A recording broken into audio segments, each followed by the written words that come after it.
Hello hi అండి, welcome back to Veparala Sivalakshmi. అందరూ ఎలా ఉండారు ఫ్రెండ్స్? అందరూ బాగుండాలి, అందులో మేము కూడా ఉండాలని మనస్ఫూర్తిగా అయితే కోరుకుంటున్నాను. అలాగే ఈరోజు మన బ్లాగ్ అయితే లాస్ట్ 16 సోమవారాల పూజ అయితే చేసేసుకున్నానండి. అలాగే ఆ రోజు నాగల చవితి కూడా వచ్చిందండి. చాలా హ్యాపీ అనిపించేసింది. అలాగే ఆ రోజు నాకు అవకాశం ఉంటుందా లేదా అని కూడా చాలా భయపడ్డాను. ఇంకా లాస్ట్ డే కదా అనుకొని, కానీ శివయ్య నాకు చాలా మంచి అవకాశం ఇచ్చినాడు. అందులో మంచి రోజు కూడా ఆ రోజు. అలాగే ఇంకా మనము ఫైనల్గా అయితే పొద్దున్నే లేచి రెడీ అయిపోయి పిల్లలను అయితే స్కూల్కి అయితే పంపించేసి ఇంకా పూజ అయితే స్టార్ట్ చేసినానండి.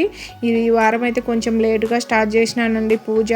ఎందుకంటే ఇంకా నేను 3:30కి అట్లా లేద్దాం అనుకునే, కానీ కొంచెం హెల్త్ బాగాలేకపోయేసరికి ముందే ఇంటినంతా క్లీన్ చేసేసుకునే కదా. పొద్దున్నే లేచి ఇంకా దేవుని గుడి అవన్నీ మొత్తం అంతా క్లీన్ చేద్దాం అనుకున్నా, కానీ నా వల్ల కాలేదు. ఇంకా 5:30కి పిల్లలు స్కూల్కి టైంకి లేచేసి మళ్ళీ ఇంకా ఇంటి పనులన్నీ చేసుకొని పిల్లలను స్కూల్కి పంపించేసరికి బాగా లేట్ అయిపోయిందండి. ఇంకా తర్వాత నేను రెడీ అయిపోయి ఇక్కడైతే ఇంకా పూజ అయితే స్టార్ట్ చేసినానండి. చాలా హ్యాపీ అనిపించిందండి. 16 వారాలు పూజ ఎలా చేశానో అలాగే నాకైతే 5 months పట్టిందండి 16 వారాల పూజ కంప్లీట్ అయ్యేసరికి. నేనైతే మాఘమాసంలో మొదలుపెట్టానండి. నాకు శ్రావణ మాసంలో కరెక్ట్గా వరలక్ష్మి వ్రతం టయానికి అయిపోయింది. ఇంకా ఉద్యాపనం ఒక్కటి ఉందండి. ఉద్యాపనం కూడా చేసేసుకున్నాను అనుకో, పూర్తిగా మనకు 16 సోమవారాల వ్రతం అయితే కంప్లీట్ అయిపోతుందండి. ఓకేనా. మనం వరుసత 16 వారాలు అయితే లింగం పెట్టేసుకొని పూజ అయితే చేసేసుకోవాలండి. ఇంకా లాస్ట్ 17వ వారము ఉద్యాపనం అయితే చేసేసుకోవాలి. అది ఏంటనేది నేను నెక్స్ట్ బ్లాగ్లో పెడతాను. అలాగే ఈ పూజ చేసేది ఎంత ముఖ్యమో దాన్ని పాటించాల్సిన నియమాలు కూడా చాలా ముఖ్యమండి. అలాగే మనం ఈ వ్రతం చేసినది ఫలితం అనేది మనకు దక్కుతుంది. నియమాలు నిజంగా చాలా కఠినంగా ఉంటాయండి. అవి ఏంటనేది నేను మీకు చెప్తాను. ఓకేనా. ఇప్పుడైతే మనం ఫస్ట్ లేవగానే స్నానం చేసేసేయాలండి. ఆ స్నానం కూడా మనం పసుపు నీళ్ళతో అన్న చేయాలి, లేకపోతే మనము పుట్టమన్నుతో అన్న స్నానం చేయాలండి. పుట్టమన్ను కొంచెం నీళ్ళల్లో వేసేసుకొని స్నానం చేయాలండి. సబ్బు షాంపులు అయితే మనం అసలు తలకు కానీ మన బాడీకి కానీ అసలు పట్టియొద్దు. స్నానం అయిపోయిన వెంటనే మనం రాగానే పౌడర్లో మేకప్లు అవన్నీ అస్సలు వేయొద్దండి. మంచిగా విభూది నుదుటన పెట్టేసుకొని కుంకుమ గంధం పెట్టేసుకొని ఆ జడవున మనము దువ్వెన అయితే అస్సలు పెట్టొద్దండి. దువ్వెన అయితే తలలో అస్సలు పెట్టుకోకుండా మంచిగా జడ అనేది అల్లేసుకోవాలండి. ఆ తర్వాత మనము ఇంకా వచ్చేసి పూజకు అన్నీ సిద్ధం చేసేసుకోవాలండి. ఫస్ట్ అయితే మనము ఏమేం కావాలనేది చెప్తానండి. ఫస్ట్ ముఖ్యంగా మనకు పూజలేకి శివలింగం అండి. మట్టితో అది పుట్టమన్నుతో చేసే శివలింగం అయితే మనకు ముఖ్యంగా ఉండాలండి ఈ పూజకైతే. అవి మనకు పూజా సామాగ్రిలో ఎక్కడైనా దొరుకుతాయి షాపులలో.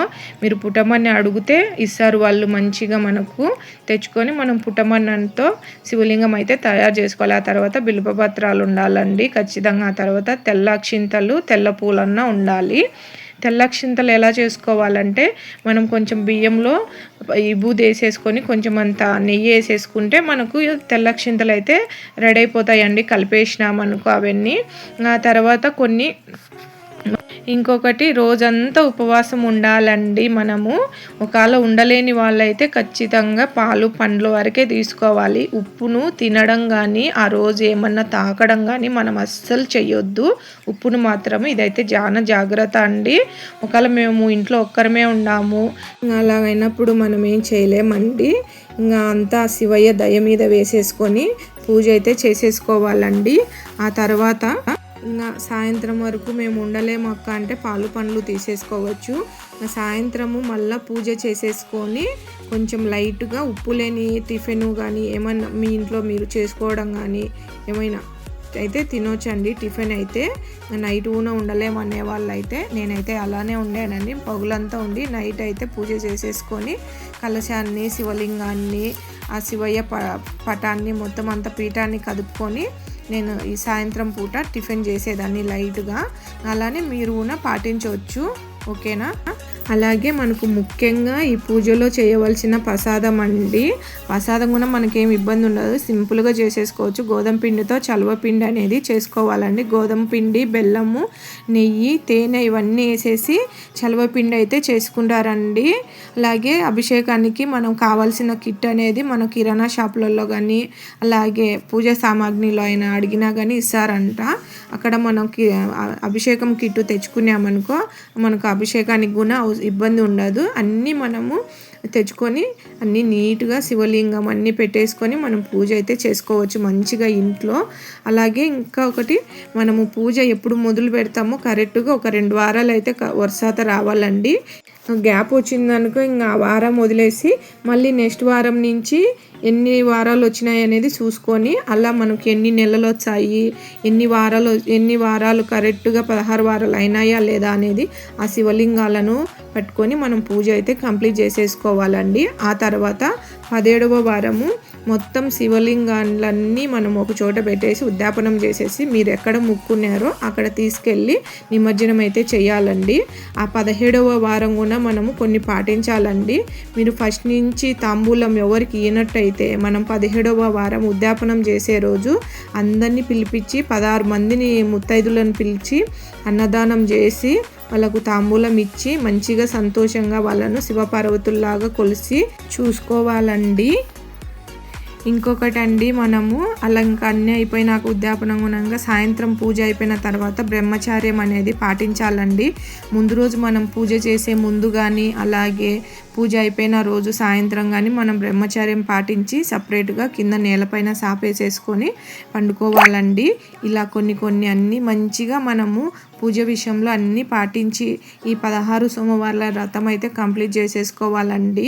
నిజం చెప్తున్నా, ఈ పూజ మనం ఫస్ట్లో ఇన్ని వారాల ఇన్ని నెలల అని అనుకుంటాం కానీ ఒక్కసారి శివయ్యను తలుచుకొని గట్టిగా ఒక నమ్మకంతో సంకల్పం చేసేసుకొని మీ మనసులో గట్టిగా కోరుకొని చేసుకున్నారనుకో మన వెనక ఉండి ఆయనే మనకు ఈ పూజ విషయంలో నడిపిస్తాడండి. ఫస్ట్ నేను అలానే భయపడినా, ఎలా చేసుకోవాలా, ఇన్ని వారాలు నాకు వీలవుతుందా లేదా అని. కానీ నేను గట్టి సంకల్పంతో పూజ అయితే కంప్లీట్ చేసేసినానండి. ఇప్పటికి నా 16 వారాల పూజ అయితే కంప్లీట్ అయిపోయింది. ఫైనల్గా కొన్ని ఇవన్నీ మీరు కూడా పాటించేసి మీరు కూడా మంచిగా చేసేసుకోండి పూజ అని. అలాగే ఈరోజు నా పూజ ఎలా జరిగింది, నేనేమన్నా ఈ పూజ విషయాలలో ఏమైనా తప్పుగా చెప్పింటే ఏంటనేది కూడా నా కామెంట్స్లో చెప్పండి. ఒకవేళ మీకు ఈ పూజ విధానము నేను చెప్పే నియమాలు కూడా మీకు నచ్చితే అలాగే ఒక చిన్న లైక్ ఇచ్చి కామెంట్ పెట్టి మన ఛానల్ని అయితే సబ్స్క్రైబ్ చేసుకోండి. మళ్ళీ ఇంకొక వీడియోతో కలుస్తాను. బాయ్ మరి.